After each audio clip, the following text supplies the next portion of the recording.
Pagsusigawan natin ng light pink.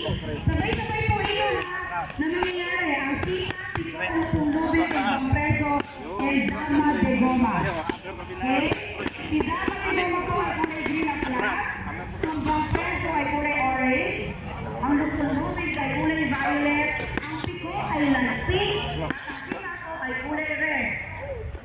Game master, pakitaas po ang inyong flag para madali po kayo makita ng ating players. Players po ng piko.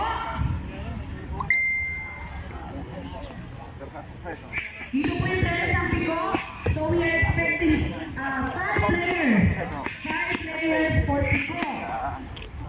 Okay, kailangan 5 players ang pumilahan. Pwede pong manood yung mga hindi kasali. Pero bawal po lumapit sa player para po hindi natin sila ma-score.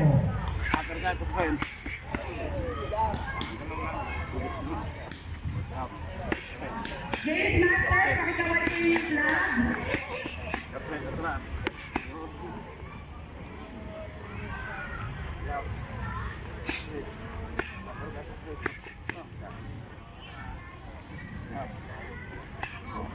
Ayan. Sige po.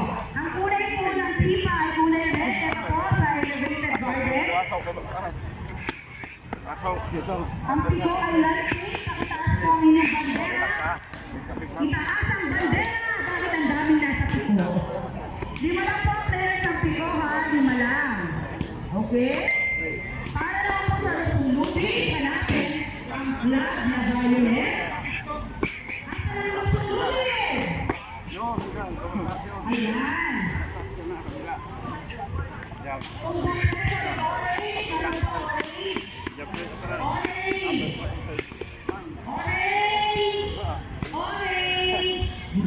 Okay na?